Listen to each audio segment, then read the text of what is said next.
Welcome to the Elixir stage. We're talking impact entrepreneurship here. That means how business is not only making profit, but making a real change in the world. My name is Magali Minet. I'm your host for the entire day on this stage. Voila, that's actually everything that I wanted to say. I have a passion myself for engineering and for stories, and those stories is exactly what we promise you here on this stage. And in this case, the next one, that's more inspiring stories of startups coming up. In this case, scouted by Scale-up Flanders and VITO. And that with a very, very specific mission in mind, to help Duracell keep its production lines humming. That was the goal of the project that they launched. The goal was to build a smart and a real-time tool that tracks machine health, guides technicians before anything breaks, and you could already guess, saving energy by doing that, money, materials, but also the nerves of people working on that. We'll be witnessing the team's pitches now on their maintenance reloaded solutions live here on stage.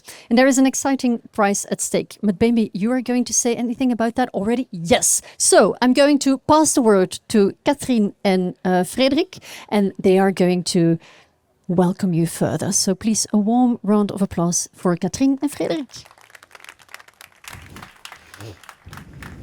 Thank you very much. Hi everyone. I'm going to keep it very short, but I would like to welcome you for this Scale-up Flanders session. I would like to start with saying a few words about Scale-up Flanders. I don't know if you know it, but it's a scale-up program that we organize with Agoria, Series, VITO and Vlerik Business School. And actually this is a very exciting year for us, but because in a couple of months we already celebrate our 10th anniversary. So we're already helping Belgian scale-ups for 10 years, and we've had programs, and we helped already 500 companies over the last 10 years. So next year is going to be very special for us. Today is also very special because we get to use this beautiful stage. I must say it's the most beautiful stage we've ever done an event on. So I would like to thank VITO as well for making this possible, and Love Tomorrow as well, of course. And as promised, I'm going to keep this very short. So Scale-up Flanders, 10th anniversary, the most prominent scale-up program in Belgium, organized by Agoria, Series, Vlerik Business School and VITO. And one of our events we do every year is a matchmaking with corporates, and you get to see the pitches for the Duracell challenge in the next hour. So with this, I would like to give the floor to Wouter Tielemans of Duracell, who is going to explain the challenge that we formulated together with Duracell, and then you will see 10 companies that will pitch their solutions for Duracell. Wouter, the floor is yours. Thank you. I won't be having any slides, so you can take this back. Good afternoon, everyone. It's a funny realization, but more than 10 years ago, I used to come here every summer to build up Tomorrowland, the future of the festivals. And today I'm here to talk to you about the future of maintenance. So that's exciting. Thank you for being here. Can you hear me well? Okay. So what does maintenance matter to Duracell? At Duracell, we make batteries like these. It's okay? Yeah. Small batteries. We make over 4 million per day of these in our Belgian factory. So 4 million batteries like this per day, and we want to make them at very good quality. In order to do that, we need to perform shiftly maintenance on our production lines. So we need our technicians to perform these tasks in a very consistent and very qualitative manner. Now I want you to imagine that you are a technician starting at Duracell, you've been onboarded, you've studied the instructions, and last Monday was your first day to start up a line independently. Your colleagues are out on a well-earned vacation, maybe they're at a Tomorrowland festival. It's your big day this Monday to start up the line, or it was your big day. You prepared well, you studied the instructions, you executed according to plan, and everything went well. The line has been running great. Tuesday, great production numbers. Everyone's feeling happy. Fast forward to this morning. Unfortunately, you hear that we've had quality incidents on the line and that they're being detected in the packaging department. This is something we really want to avoid at Duracell, right? We're a qualitative brand, we want to make a premium product, and we want to have a safe, predictable, and fulfilling work environment. Issues like these do not meet that criteria.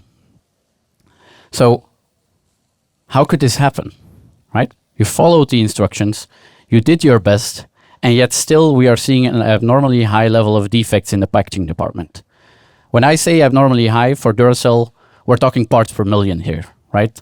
In this case, what we saw at the battery was the enclosure of this tiny battery was misaligned with the can on the outside, which is causing an internal defect, which makes the battery leak after a few days. This is the worst kind of defect that we have. Luckily, we see it in the packaging department.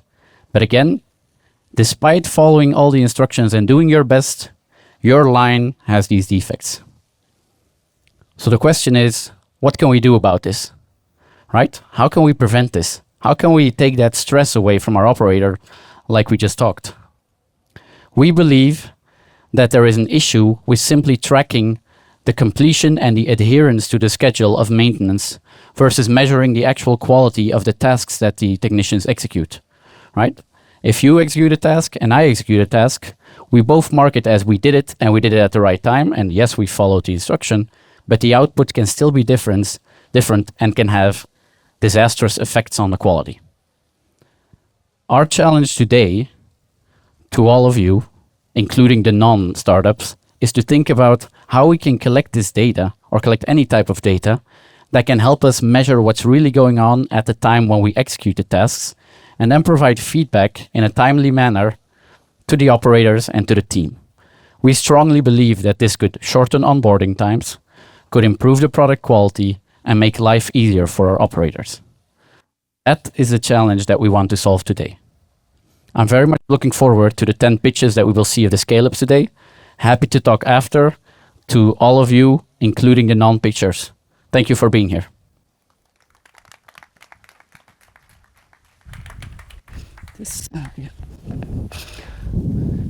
Wow, thank you, Wouter. Quite a challenge, isn't it? So I'm just dreaming of a factory full of robotized bunnies that do all the work. But I'm afraid if they are fueled by the Duracell batteries, they would just be too productive and there would be no downtimes, no leaks anymore. So no fun, really. But who am I to think of the adequate solutions? No, we have gathered an extinguished panel of experts for today who will carefully listen to the pitches that will be brought to us in a minute, and who will make the selection of the 3 solutions that closest to what they want to fix. So let me briefly introduce them. There is an impressive delegation from Duracell first. We have Jan, and here I need to cheat because they have quite impressive titles. Jan is Vice President Global Supply Chain Transformation. We have Wouter, whom you just saw. He is Global Operations Industrial Technologies Director. We have Bernie, Senior Technical Director, Duracell Belgium, and Bram, Industrial Technology Senior Manager. We also brought 2 experts in manufacturing innovation from our own camp, who is Anja from Agoria and Walter from Series. Okay, now the scene is set. We know the pain. We know the very wise panel. And now, without further ado, I suppose to discover the brains behind the solutions. So be careful, the pitchers. We want very crisp pitches, 3 minutes, and then be ready to answer 1 or 2 questions from our panel. So we start with Max from Autonomous Night. You can fire the session. Okay, good morning. My name is Max from Autonomous Nights. Imagine a Duracell factory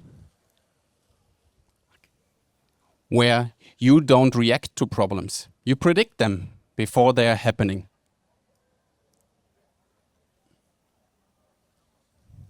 In this factory of tomorrow, our cutting-edge technology helps your technicians to predict the maintenance work and the operations safely and on time.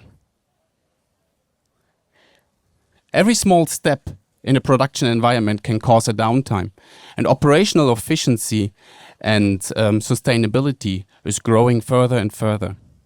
And the maintenance teams are on the front for industrial innovation. Yeah. Imagine this factory of tomorrow where your technicians are augmented by our robot.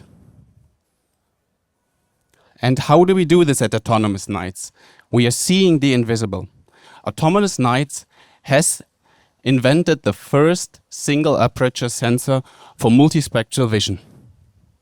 What is your benefit of this? You get qualitative data and they are scalable and compact. With this camera sensor, you can see the visible light, you can see the shortwave infrared light, and you can see the long wave infrared light. So what is your advantage on this? You get an all-condition visibility through smog, through dust, through fire. You can see heat signatures of your machine, heat signatures of human, and you can do material discrimination. Then on the end, to no surprise, there's AI on the edge. What do you do with that? It's the real-time tracking of your machine, of your operators. You can do data-driven decisions where you can even input external data from AI signals from your machine. And in the end, we interface with all of your interfaces for reporting purposes. But as you already noticed, our vision is autonomy anywhere and anytime. So we don't just supply a sensor, a hardware to you, we supply a sensor on legs to you, which walks independently your factory, day and night, alone or side by side with your operators. It can be either a humanoid or this robodog. And in the end, but not last, there's a digital twin, so that you don't have to do your mistakes in the real world, but that you can practice in the digital world.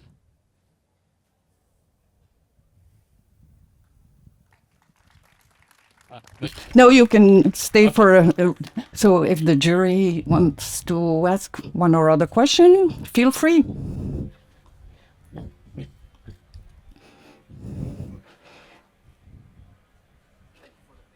Yeah.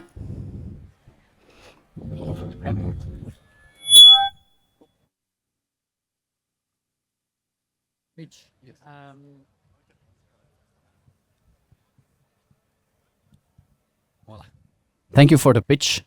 Quick question on my end. Do you have any examples that showcase the accuracy of the kind of tasks this robot can do or that the sensor can detect? Yes, we do have examples, but unfortunately a lot under NDA because we are working also with defense and very critical partners. But this can be done. So what differentiates the hardware is that you have a pixel alignment. So typically for multispectral cameras, you have different optics, or you have a rotating filter. For us, it is one single axis, so you have a really good pixel alignment, which makes it much better than what there is at the market.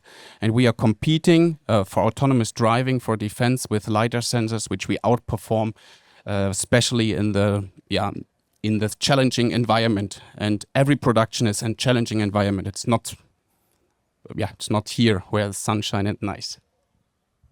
Okay, thank you. Can you give one realistic type of tasks that the humanoid robot would do? Maybe opening a bottle, folding a t-shirt, anything comparable like that, mounting a screw? So As I mentioned, the robot can walk around and take heat signatures of your machine. For example, it walks around in the morning, checks if all gearboxes having the right temperature, if the conveyor belts are running hot, if your production shows the same material discrimination as usual. And then later on, let's say there is a fire, you can send your robot in and sacrifice a robot instead of a human being. So it's also safety and efficiency. Okay, Thank you.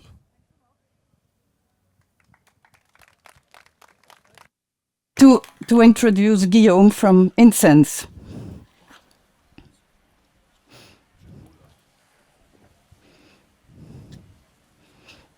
Hi everyone. We're gonna start with something we all agree on. Unplanned downtime is a freaking nightmare. Here is a real case example from Duracell plant.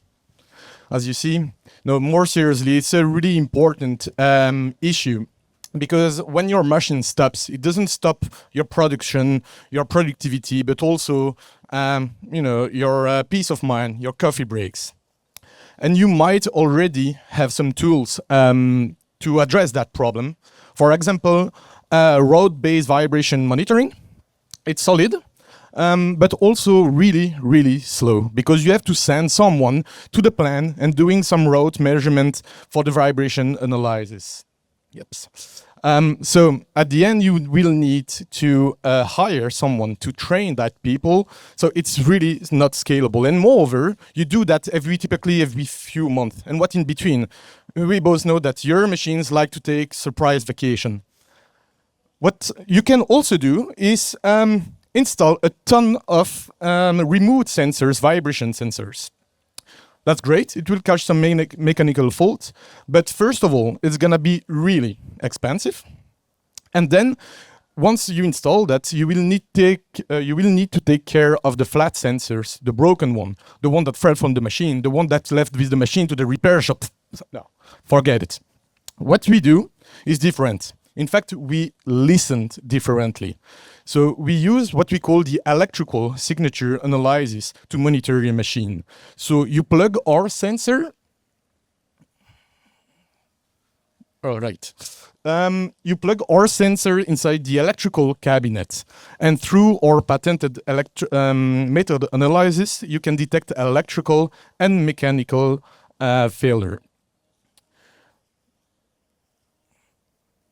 So it's built for really large-scale deployments because we install our sensor inside the electrical cabinet, so we're not on the machine itself. So it's perfectly suitable for hard-to-reach or dangerous area, and it's really built for large deployment. So that's what I have to offer you, and that's why I'm here, is to be able to detect electrical and mechanical failure several weeks or months in advance. And yeah, cherry on the cake, since we measure the electrical consumption of the data to detect failures, we also have the power consumption of every of your machine for optimization, reporting, compliance. It's, so as I said, easy to install and you don't have any maintenance to do on our maintenance equipment. And then, yeah, last but not least, so if you want to integrate our solution in your CMMS, we can do that. We already done that with other customers. And you can also use our own dashboard to have a feedback loop with the people on the plant.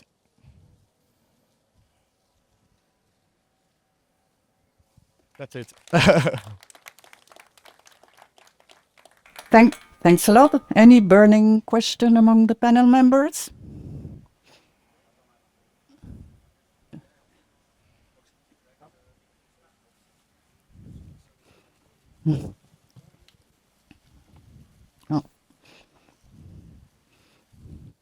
I see you do the measurements, you get the data.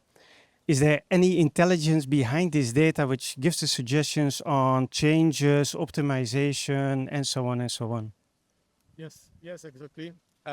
So we build our the solution from scratch, from the hardware to the software to the cloud to the algorithm that works. So what happens is we get data continuously. Then we have a flag for us, and then there is a human interaction to assess the flag and see, okay, is it an anchoring issue, a gearbox issue, bearing issue, and then it will write you a report that you have on the dashboard directly for your maintenance operation. Then we schedule periodic calls with the maintenance team to schedule those operations at good windows for your operation. Yeah. Okay. Okay. Any other questions? Thank you. Thank you. So our next genius on stage is Dylan from Cabinet Manager.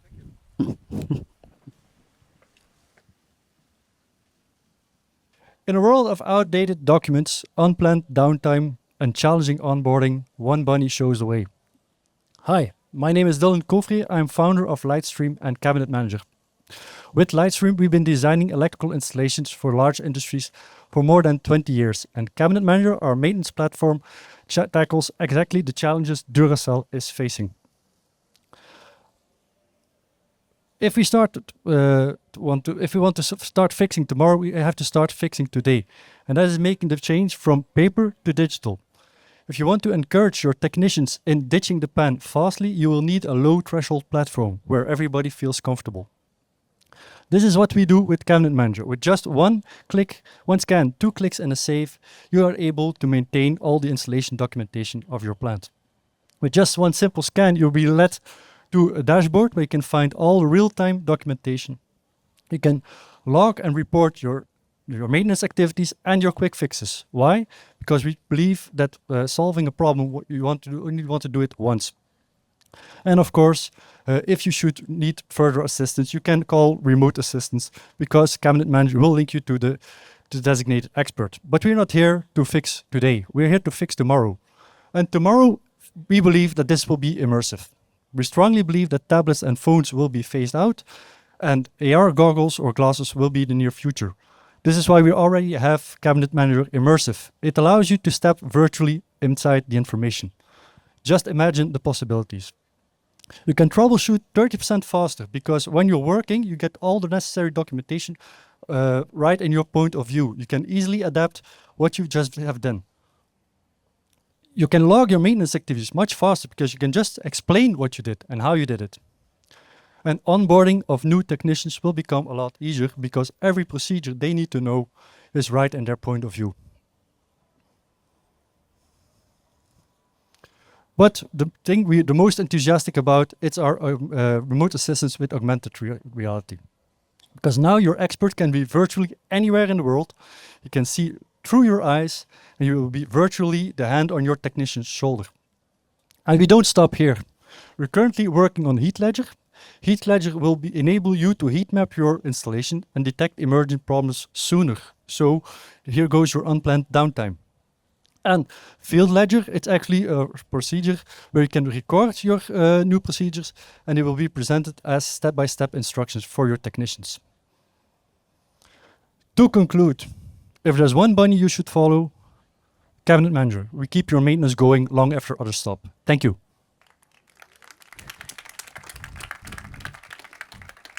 And anything that intrigues our panel?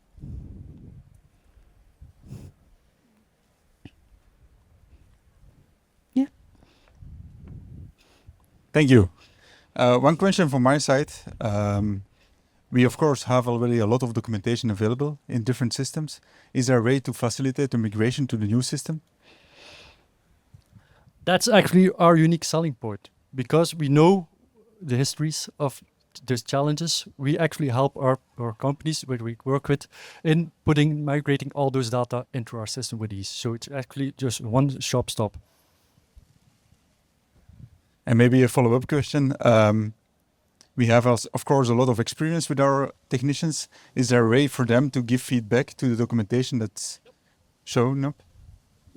Yes, exactly. So that's actually the main goal of Cabinet Manager, just to quickly record changes onto your installation, because everybody wants to work with real-time documentation. It's a safety feature.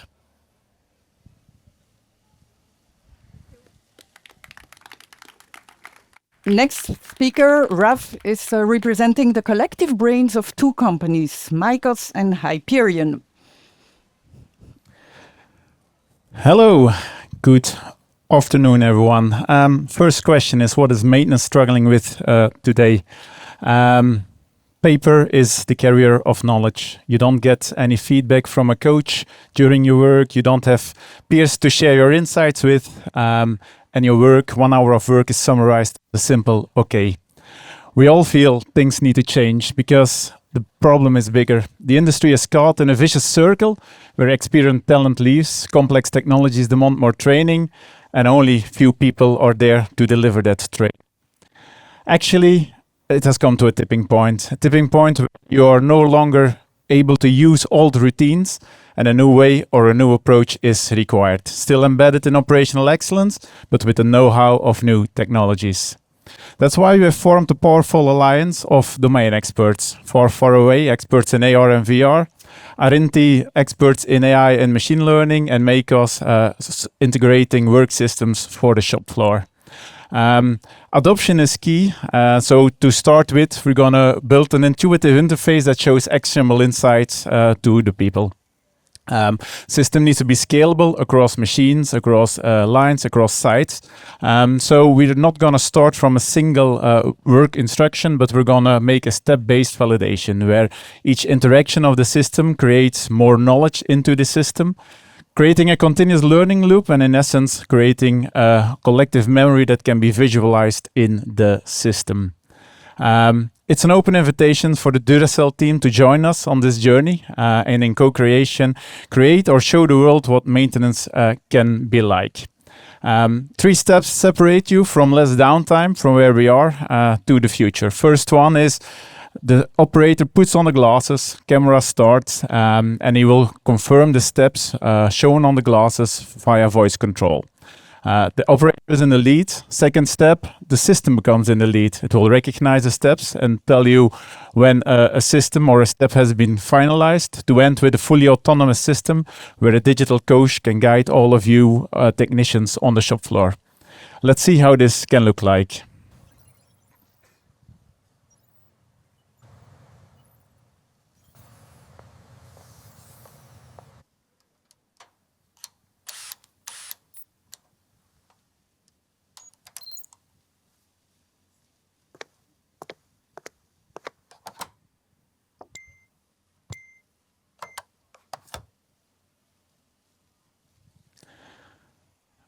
For us, this is operational excellence reimagined and ready to scale beyond only augmented maintenance. We're far away, Arinti and Mycos, and we're ready for the Duracell challenge. Rich, has anything triggered the curiosity of our judges?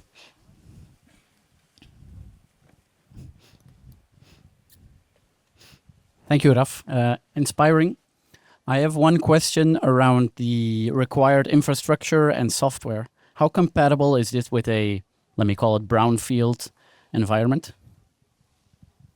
The whole idea is that the glasses can be started and then work autonomously in the field. So you're gonna start your work instruction or your maintenance work order. It's been visualized, and then the system will be trained in, or the glasses will have the necessary steps for that maintenance instruction ahead. Okay, and the vision is that these glasses can get the information from existing instructions or from a new platform? It's going to be a combination. You're going to start with your existing documentation, but along the way, people will give feedback and it will grow. So we can either convert them or leverage what you have. The carrier, or today, mostly it's in Word, PowerPoint, so that's not very flexible. So, but we can help to make that transition, because otherwise the bottom-up input is not going to happen that smooth. Okay, clear. Thank you. Next, I invite Gerben from Mappalink.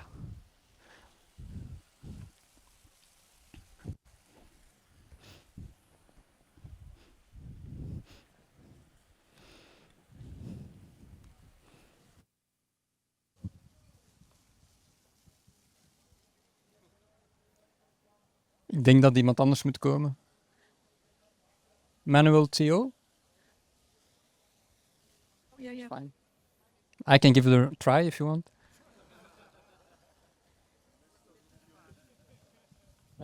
Thanks. Hey, everybody. Indeed, my name is Joram from Manual 2. That's me. And I'm the CEO and the founder of this company called Manual 2. Just want to set the scene for a minute here. We all know about digital factories or even smart factories. And in fact, Duracell has two. Thank you, Agoria, Factory of the Future. I want to talk to you a little bit today about intelligent factories. So one of the things that we have observed at Manual 2 is that one of the last frontiers in digitization really is the knowledge of the non-desk worker. Digitizing that brain at scale, fast, this is really very powerful because not just does it empower humans, it also empowers AI. And in return, AI can empower those humans again. And ultimately, we are moving towards smart lights-out factories. Now, how does this translate to the Duracell challenge today? We all know that Duracell is operating in a very high-speed, high-quality environment. We heard from Duracell themselves today. Over 600 batteries per minute are being produced on these lines. So reducing that maintenance downtime is absolutely essential. Speed is then essential.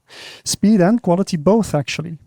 But you can't improve what you can't measure. So measuring the data, monitoring how they are performing, when they are performing, is really crucial.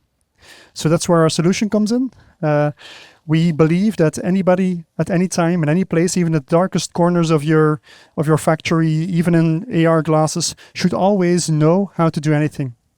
Know and measure and record how they do things. So this is where we come in, Manual 2. It's a platform for instant know-how. And one of the things we've seen is that if you're going to bring this kind of digital innovation in a factory like yours, it better be easy. If it's easy, it can be fast. And if it's easy, fast, and fun, it really gets used. It just doesn't stay a theoretical concept. It becomes actually used. And we start with the digitization. Digitizing that know-how, how they do things, when they do things. Share that and in the flow as a QR code or on anywhere really, and then continuously improve those instructions in this format that invites user feedback. And we do this for a range of customers. Some of them are probably here in the room today, but we don't do this by ourselves. We are a best-of-breed solution. So we're not an all-in-one. We work with companies like 24Flow or even companies like Augmenteer that are currently embedded inside your systems, telling the operator what to do, and we tell them how to do it. And then we feed that back to the system. And this drives real-world results. Our customers report about a 30% improvement on stoppage. We see that the onboarding happens 2 to 5 times faster. Don't take our word for it. Listen to our customers. They claim these results. And ultimately, what we do for you is we give you full visibility over anything any worker in the plant does anytime. So our call to action to you is, let's make this a reality. So here we have our implementation engineer here, Maxime. Maxime, if you could just stand up, talk to him. He will just tell you how in just 2 weeks you can generate those results. And then after those first 2 weeks, you can measure and improve and roll out ultimately worldwide. Thank you.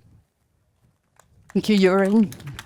So is there any aspect of the Manual 2 solution that the jury wants to see further elaborated?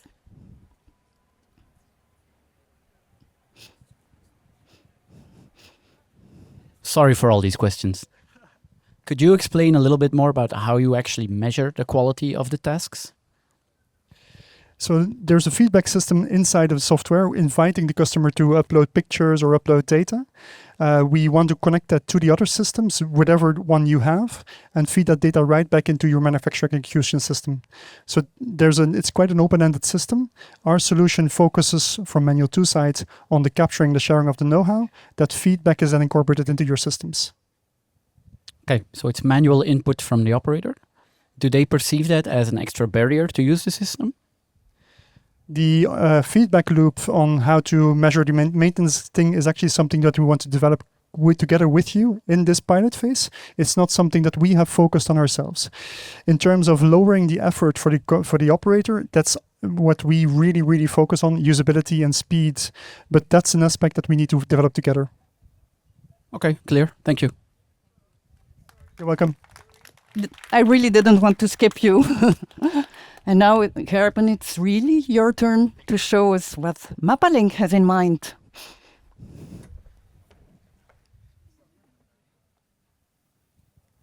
Hello everyone, I'm Gerben, co-founder and CEO of Mappalink, where we help companies to trust and understand their automation. And the reason we can help companies there is that currently automated systems can't really explain what happens. They also don't negotiate about the task that they're executing. Focusing on the explainability first, a system will just tell you what happened. I encountered error 500. But what you want to know is, how did you get up there? Why are we here? And how can we avoid it next time? Currently, that knowledge is often stuck inside of the engineer who programmed the system. And we pull that knowledge out of the head of the engineer and put it in the software stack of the automated system using knowledge graphs or white box symbolic AI. That enables a system to think. Next, we also enable a system to talk, so they can enter in a dialogue with each other and negotiate about certain behaviors. Systems that can think and talk are systems you can trust. Now let's have a look how we can use our approach in the Duracell use case. We start up with fetching data and knowledge from all kinds of sources, can be machines, can be humans, and we feed it to our knowledge collector in the middle here, who turns it into real-time actionable insights, stuff you can actually use. And then we have three interfaces. The action dashboard more for the maintenance engineer or the operators on the floor. The knowledge agent, which actually makes everything understandable company-wide through the whole organization, and the happy interface is for the machine-to-machine talking. If you dive a bit deeper into the action dashboard, it centralizes the knowledge and it tells you why a problem has occurred. Why is there a conflict? Why is maintenance needed? And then guides you through the steps to avoid this problem or to implement a fix for the problem. You can also use it to prioritize tasks depending on your KPIs, what should be done first. And it also has a logbook, so you know which actions have been taken place in your factory and why. On top of that, we built a knowledge agent to just enable everybody inside the organization to understand what's going on with the facility. We often see it used by management for easy reporting. What's the effect of downtime of this production line on a certain KPI? Or just if you onboard new people, they can get acquainted by the facility to just ask questions. What's this system doing here and why? Finally, the happy interoperability interface, it enables the machines to talk with themselves. What we often see nowadays is when two systems get out of sync, an error occurs and nobody really knows why. But if the systems can think and talk with each other, they can fix that by themselves instead of you having to intervene then. So if we wrap it up, instead of letting the technician communicate okay, not okay, just the what of the behavior, we can help you understand the why and the how. We can do that in real-time, pluggable, GDPR-proof, that's by design. What I want to emphasize here on is the scalability. As we work in the knowledge space, if we find a solution for a problem, you can execute a solution on any likewise problem, on facility or cross plants, if you have international plants. And finally, of course, we make your factory future-proof for the coming wave of robotization and automation in both production and maintenance. So if you think that's interesting, we should think and talk about the pilots together. Thank you. What is the extra information that our judges would need to refine their appraisal? Yes, Walter? Go ahead.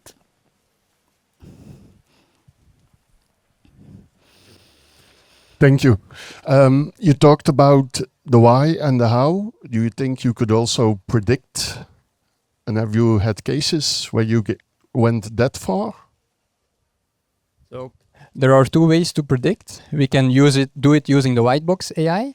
That is pattern recognition of a situation. If you had a similar problem as your problem at another customer, we immediately find it in the data and we can use that. Another approach is the black box AI. You can throw it through a black box neural network and see what it would predict, but then you're never 100% sure.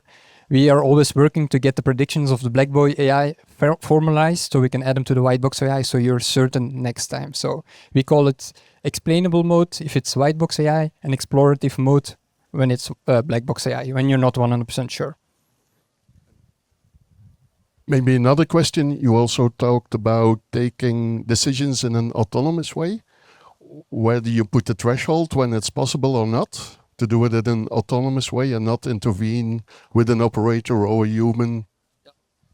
For that, you need policies and context, which the robot takes into account. So that also needs to be formalized, and that's a negotiation with the client. What's allowed, what isn't allowed. So you can formalize that. Yeah. Thank you. Welcome. Adriaan, we are very keen to discover how Otus will address the challenge. Yeah.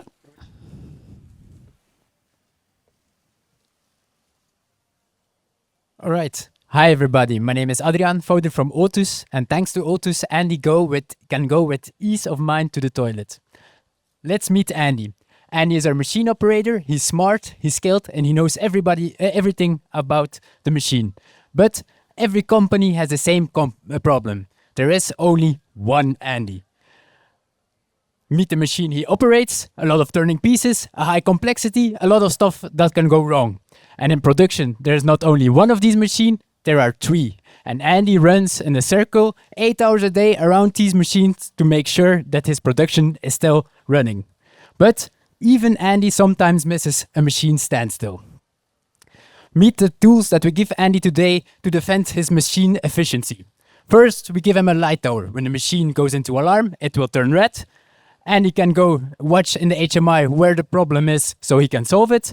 And if everything is done right, he will give back information using an app like WhatsApp. And if done correctly, we can use this information to learn something about it the next time. What are the shortcomings? Not every operator and technician is as knowledgeable as Andy. We have a lot of unnoticed machine standstills because when the lamp goes red in a loud environment, it's quite possible that it's not noticed. We have unproductive operators because they're just running around 8 hours a day. And we have no insights about why the machine came to a standstill. So with Otus, how do we make this better? The first part of our solution is a smartwatch. We connect our operator to the machine with a smartwatch, and when it goes into alarm, it will send a vibrating message to the smartwatch with the machine diagnostics. Now Andy is no longer running around in his machine park. He's standing next to it, doing quality control, adding value to your company in another way. Second part of our solution is a smartphone application that looks like this. And with this is a communication platform. And in case of quality, you can put also standardized questions. But in a machine standstill, you can the operator and the technician will give back structured information like what is the time lost, the production time, what was the time to fix it, and extra explanatory videos and pictures. And with all this knowledge, we build a database on your machine park, helping to educate other operators. What are the results? We keep our Andy happy because we give him cutting-edge tool to defend his machines against efficiency loss. With the clients where we implemented this solution, we saw a rise of 5% in efficiency, 5% pieces made. And then at last, we created something called Winsights. Insights about why your machine stopped working. Because we learned that it's not only bad maintenance that is the cause of a machine standstill. To finish off my presentation, I'd like to end with a quote. Otus, make every move a smart one. Thank you. Thank you. Is there anything else Andy needs to know to better perform his tasks?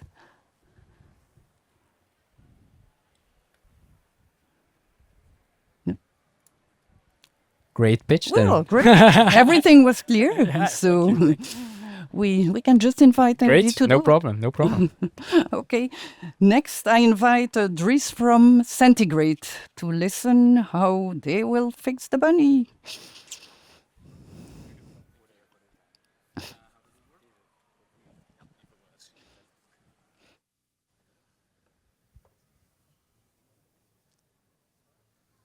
Hello, everyone. Centigrade is a data services company, and we aim to make sensor data comprehensible. I'm Dries, and I sat together with our brightest minds to deliver a tailored solution, leveraging all of our experience into 3 proven steps. We want to predict, to turn unplanned downtime into scheduled maintenance. We want to solve. We want to solve, making sure operators deliver consistent and fast fixes. And we want to monitor, to track maintenance performance and make sure And we've talked to large production companies before, and I can say they're experts at automation. But I was very surprised to see that they're not experts at doing maintenance. It's all manual. Operator experience is put into logs, but it's rarely put to use. We look at them. We feed them into our predictive algorithms, and we see machine metrics as vitals and logs as experience to create real-time prediction, just using what's readily available. The company I was talking about, that was actually Bekaert, and we worked together with them to create a predictive solution to warn operators before problems even occur. We incorporated operator feedback into our systems to make sure we focus on the most critical problems first. Experience can be sourced in other ways too, and we want to do it with a smartwatch.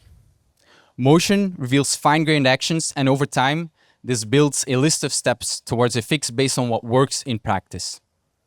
We display a proven plan of attack on a watch, and we make it interactive with haptics, such that a crucial step is never missed. Finally, after a fix, we need all eyes on the line.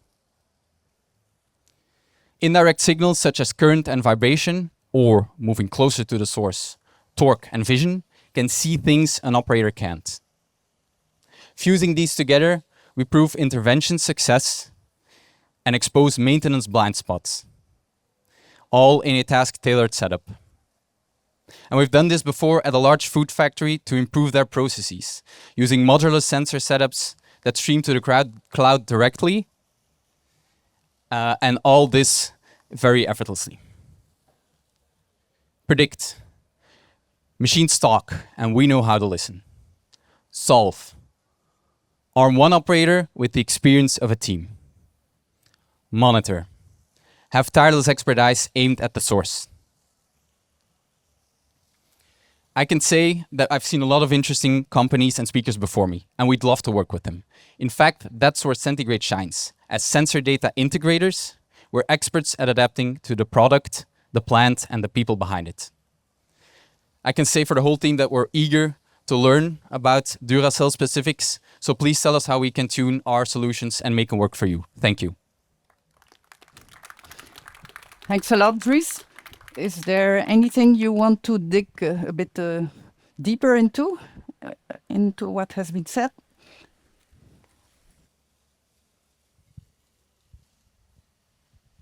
Thank you. So, do you have can you provide us with a couple of examples, maybe two, from a time point of view, of how you actually measure the quality of the activity performed by a technician in terms of handling and not in terms necessarily of results that you would measure through sensors? So after maintenance, you mean, or during maintenance? Yeah. So we do it with a smartwatch, meaning that you can reveal fine-grained action. So it's been done. We've done it before, actually. We've done it to do activity monitoring and get health insights. It's this one.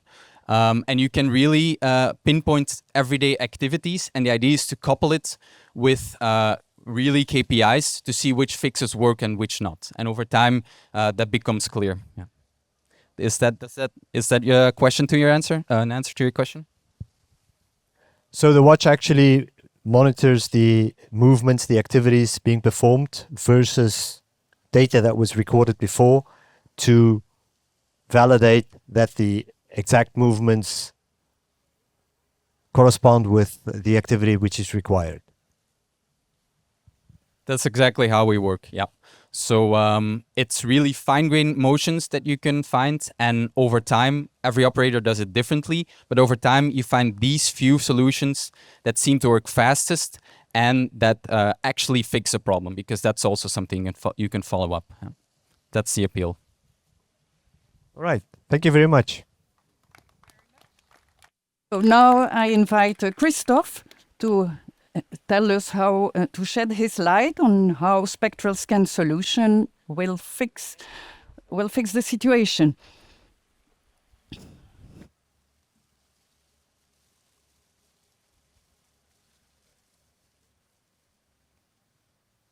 Hi everyone, I'm Christophe, the founder of Spectral Scan Solutions. We provide insights in several spectra, which is visible light, multispectral and thermal. Thermal is especially useful for predictive maintenance, and we also use LiDAR for measurements. One of our solutions is digital twins. This one is a solution to Duracell's problem. Today, maintenance is often reactive, timed and fragmented. The asset info is spread on paper, network disks, older SOPs, and employee know-how and the pocketbooks. The consequences are delays, errors and risks. We have a service that can centralize information in a visual way. We can attach SOPs and maintenance records to equipment. In the digital twin, you can walk around in it, you can make hazard annotations and measurements, and you can access all this from your desk and share it with stakeholders. In the meanwhile, we can export the point cloud that your technical drafters can use to update your as-built data in the same run. And we also have a solution to do it outdoors with drones. For damages, hazards, you need no scaffolding to inspect, just for the maintenance, but you can target where you put them. And this is also accessible from your desk. We can add thermal insights as well to all this data and pull PDF reports if you want to. This is the pitch of the solution I had for Duracell. Thank you very much. Thank you. Over to the jury. Any burning question? No, not really. So the pitch was very clear. We've almost come to the end of our marathon. So thank you, Jochen, for your patience. But now you're going to tell us what Vintech has imagined as a solution.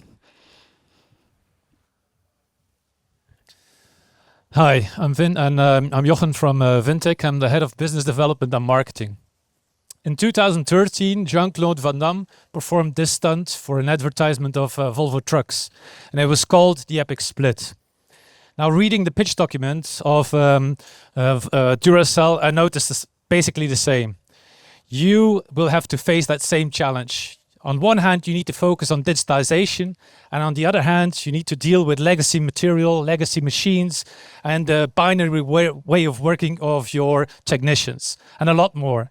Peter Hinson called it in one of his speeches, handling the shit of yesterday. Now, there's a solution to that. Capture. Capture is an app-based digitization platform for the industry. It is an IT/OT infrastructure that is ready from day one. It captures the data within 2 hours. It can easily scale from SME to global enterprises. It has an app-based open framework, and it's allowing you to tune the platform to meet 100% of your needs. Now, Capture is your digital backbone for your operations, and it's solving that specific question of data exchange between all of your systems by allowing it, or by pushing an infrastructure next to all your systems, allowing something went wrong, allowing your infrastructure to offload all the data to that infrastructure, and it's organizing and centralizing all that data into one industrial data lake.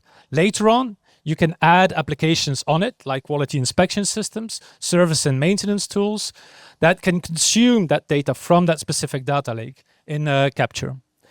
And it's solving, we use it as our digital backbone to deliver the projects to our clients.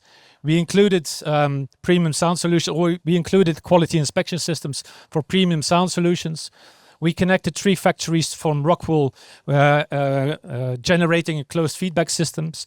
We connected 25 production lines of Poppy's bakeries in 13 countries.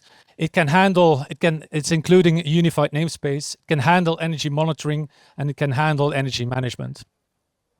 Now, the platform is successful in the automotive industry, and for Stellantis, for example, using that platform, we took their scrap down. In the steel manufacturing industry, we took their maintenance time down. And in the food industry, for Poppy's bakeries, we increased their uptime. Capture is centralizing and integrating all your operational and maintenance logic into one data ecosystem. And that is why it's so important. And why is this interesting? Because you as a company, you suddenly go from blind to knowledge. On a side level, you are able now to connect all your factories and getting a complete insight on your maintenance performance across your company. Something went wrong again there. On a production level, you now know exactly what is going on in between each step of your production process, and you stop monitoring only the input and only the output. And you can even add energy metrics to it, so you know exactly how much energy you're using for one specific to produce one specific order batch. There you go. There you go.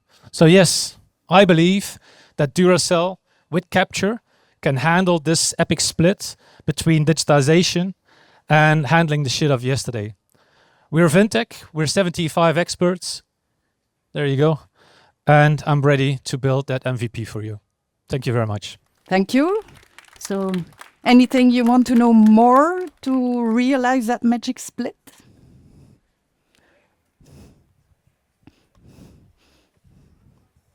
Thank you. I have a question again about the system landscape. So we already have a bunch of solutions. We have a data lake, we have our MES.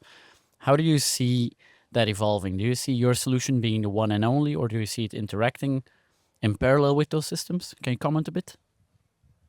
Yeah, the system can be running parallel to your system, for example, adding much more information to your software integration or to your architecture. We're specialists in capturing the data on the shop floor, and that's where often different systems lack. Okay, helpful. Thank you. Thank you. So it was quite impressive what we all heard today. So I suggest an extra round of applause from all our pitchers. And yeah, you can stay here. And I would like all the pitchers to come on stage to make a group photo.